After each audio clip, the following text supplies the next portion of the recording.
The Philadelphia Eagles may have finally found their replacement for Jason Peters, drafting Andre Dillard in the first round after moving up 3 spots. We'll see if he's actually the tackle of the future. Brendan Albert is here. I am Adrian Fedke. Initial thoughts on the pick. What did you think?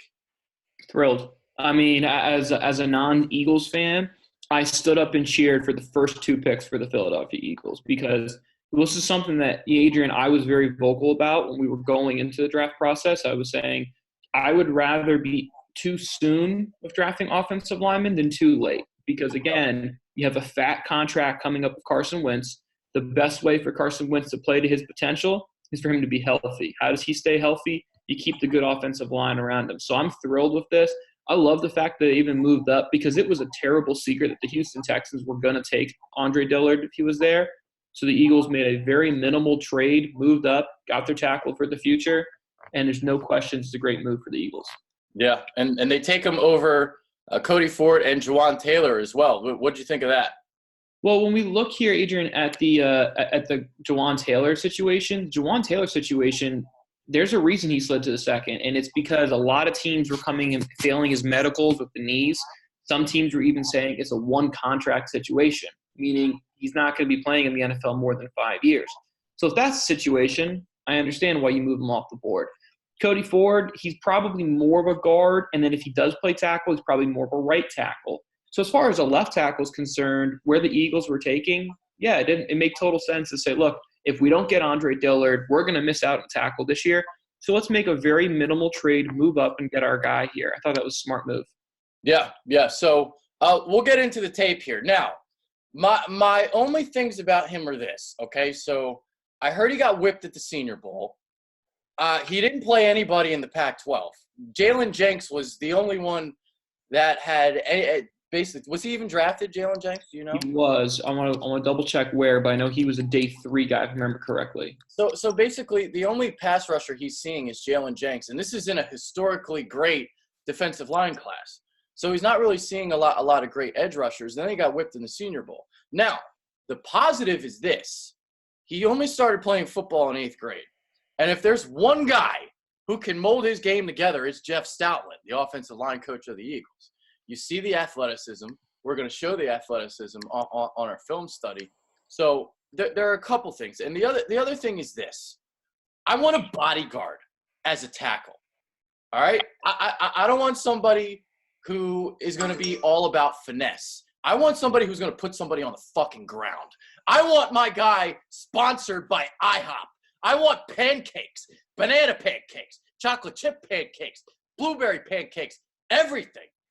I want some meanness. I want nasty. I don't know if he has that in him. And that's all fair. I mean, if that's kind of your concern, I'm not going to argue and say that you're wrong with anything you just said there, Adrian. The flip side, I would say, is when you look at tackles, we look at athleticism. We look at guys that can defend speed. We need guys that have length, guys that can make sure that the blind side stays clear, and he has that. You're not necessarily looking for a road grader on the left side. Typically, you want those road graders, those nasty SOBs. Those are guys that play more on the inside or the right tackle position traditionally. But you're 100% right, Adrian. If you want to be the pessimist here, the best pass rusher he faced all year was a 7th-round draft pick. So that's not a great, bill of goods, right? I mean, if you're going to be pessimistic, you're going to say that. If I'm going to be the optimistic guy, I'm going to say, I can't control who he faces.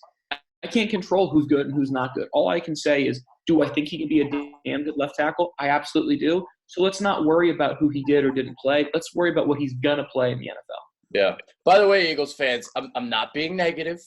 I'm just enforcing what might be true because you guys have been regurgitating all of the positive information over the last couple of days with all the beat writers. You guys got to remember, those beat writers get their credentials revoked if they talk bad. So that's why I am here, to be the calming influence. All right, here we go.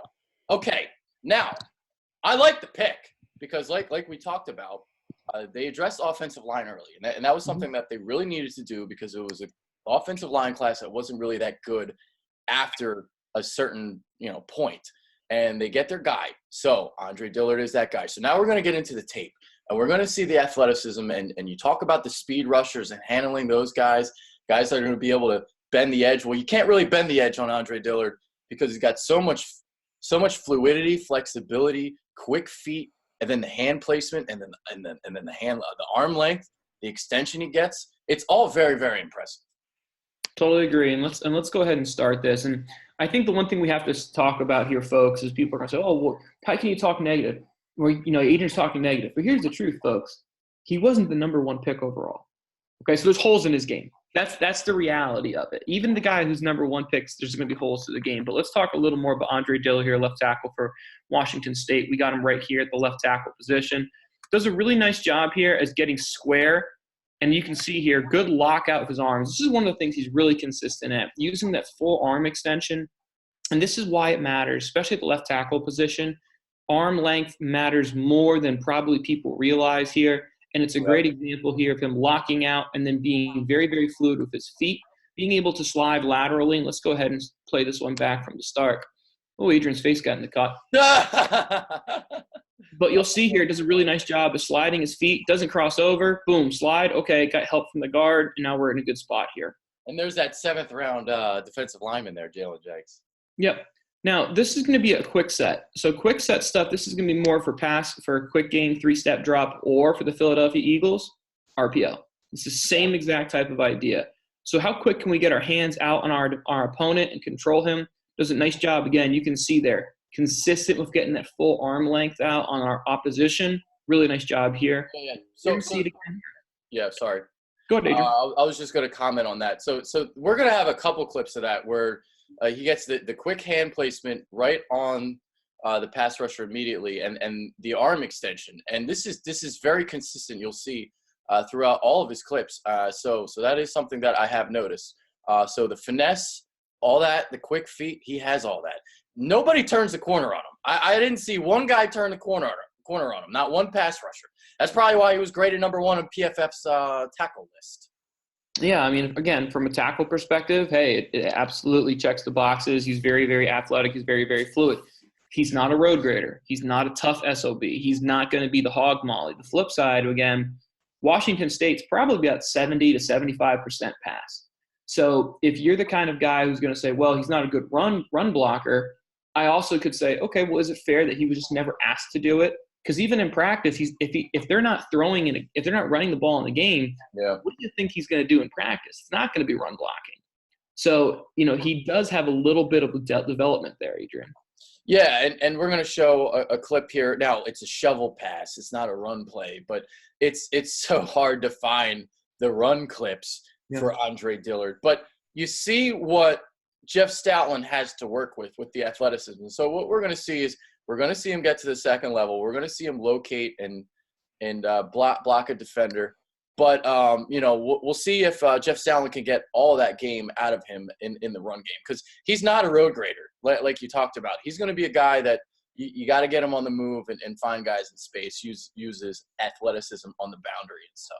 Mm-hmm. You gotta have realistic expectations. I think that's the important thing to say here. I think the other thing that Adrian and I both will admit, neither of us thought Dallas Keider was a great run blocker, and he turned and developed into one. So obviously, if you're going to coaching does exactly. So obviously, you do have a bit of a track record there in the Philadelphia Eagles saying we can develop this. But as Adrian kind of teased here, this is going to be a clip example, guys, of an inside toss. So this is essentially, imagine like a draw situation too. You set up so much pass, and then all of a sudden now we can see the athleticism of him getting second level. Yeah, obviously you would like him to stay on this block and finish him. But again, I think the key thing you want to look at here, nice job of sliding, kicking, now comes out, and he's able to get his hand still on a backer. Yeah, again, I would love to see him finish this guy, but again, his athleticism is really gets me more excited. I mean, at least he was able to locate and make a play on him. So, he didn't whiff on him like some other tackles do. Sure. So, now, this is another nice example of why that full arm extension is so important. What we're going to see here is he's going to be able to read the inside move coming. Does a nice job of getting full arm extension right here. And once he gets that full arm – look at that, though. That is beautiful. It is. And what that allows him to do is it allows his eyes now to be active to see the outcoming blitzer. He can pass this off, slide easily, and pick him up no problem. That's a beautiful play right there. That was a thing of beauty. Go back to that, and we maybe even do it in slow-mo for the people.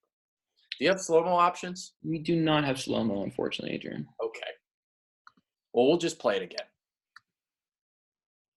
Because it's beautiful. Look at this. Pass, Slides Oh, again. I think the important thing here, guys, is everyone's seeing. Wow, it looks so fluid. It's fluid because it doesn't cross his feet over. Basketball slide. He's right yeah. there. Quick feet, nimble feet, flexibility, fluidity. And this is against probably the best defense that Washington State played all year.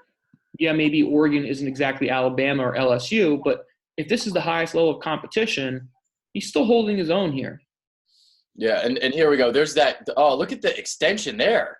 Look at that. You can pause that and just show that. Look at that. That's exactly what you want. Perfectly imbalanced. That's beautiful. It's And exactly. this is something that like a lot of times You're you'll see. literally teaching that to your football team, Brendan. This is how you're teaching And them. this is one thing you'll see a lot of times, like when you watch guys on the bench press. Usually the guards and the centers will have a higher bench press number than the tackles. Why? Because the tackles' arms are longer. However, more than enough strength here. More than enough strength. When he gets his full arms locked out, he's got more than enough to completely stonewall you. There it is. Yeah, so another look here. Just look how quickly he gets on. There it is. Boom. Perfect. Look at the hand placement.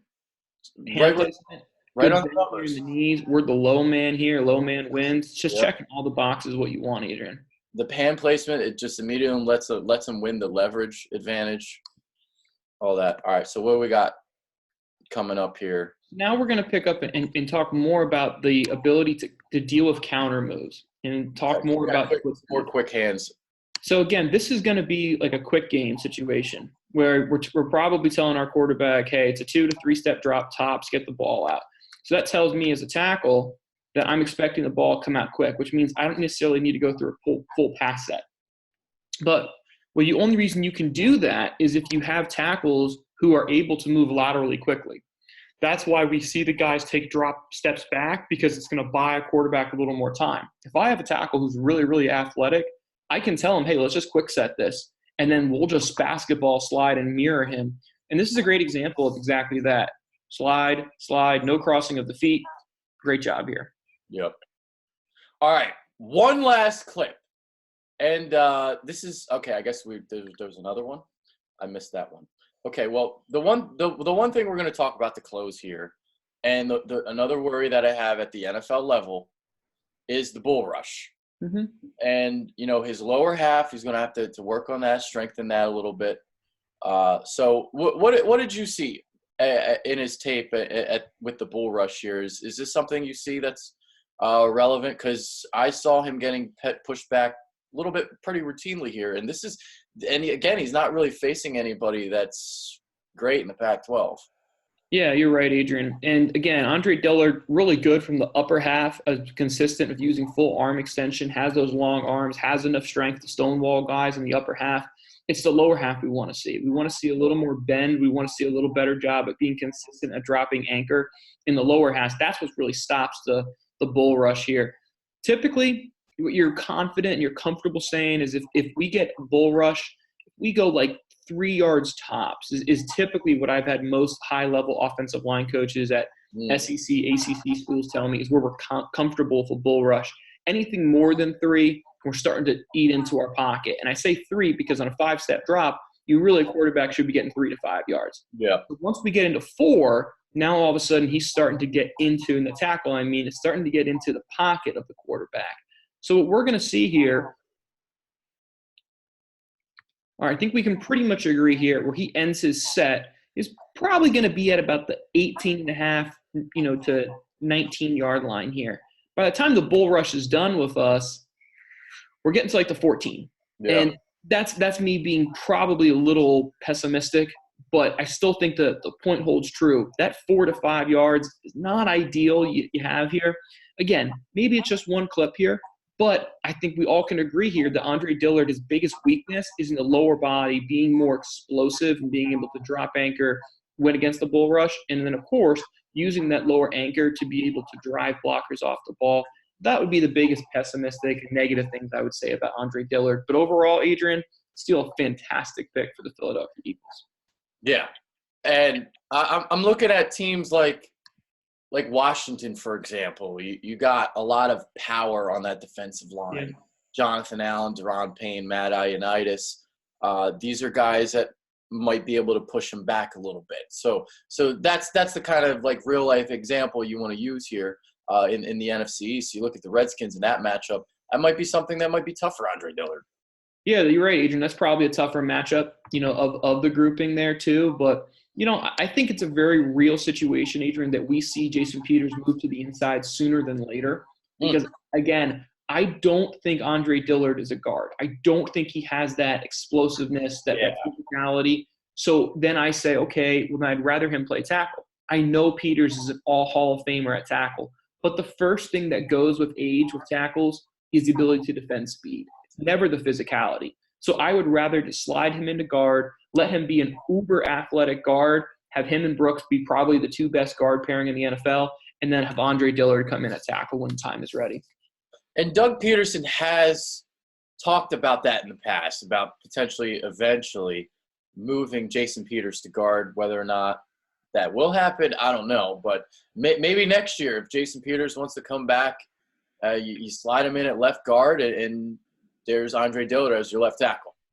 I'll be honest with you, Adrian. I don't even know if we're going to get till next year. I could see it being. You want it right now? Yeah. Okay. I don't think Dillard's going to start the season at left tackle necessarily. Yeah. But I wouldn't be terribly shocked, to see maybe a bye week situation. All of a sudden, you see him in the starting lineup. Yeah.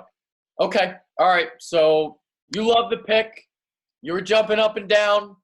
I had a preference for Juwan Taylor, but that's okay. You're saying about the medical. Do you know specifically what it was? Knee. That was the thing that came back. Yeah. Okay. All right. So again, with them going with Dillard over Taylor then after the medicals. No doubt. There's no doubt about it. I mean, if you have a concern with long-term longevity of a player, then yeah, and an offensive line, and if you're pretty much splitting hairs between the two of them, yeah, then you move forward with the guy who you think has the long-term health less of a concern. Okay. So that makes sense now as to why Taylor fell, because he was supposed to be a top 10 guy. Yeah, and a lot of reports came out for him. It was because of the knee. A lot of reports came out with Wilson from Alabama. He had medical things. And then Chauncey Gardner-Johnson came out with a lot of things about how he really presented himself very poorly in interviews. You always kind of see all these things start to trickle out after the draft. So when you hear all those things, I'm like, okay, that makes sense why they slid. Yeah, absolutely. All right, that's Brendan Albert. I'm Adrian Fetcu. This is the first of our NFL Draft Film Room series. So keep tuned. Stay tuned for the rest of the week. We're out of here. Peace. Appreciate it, guys.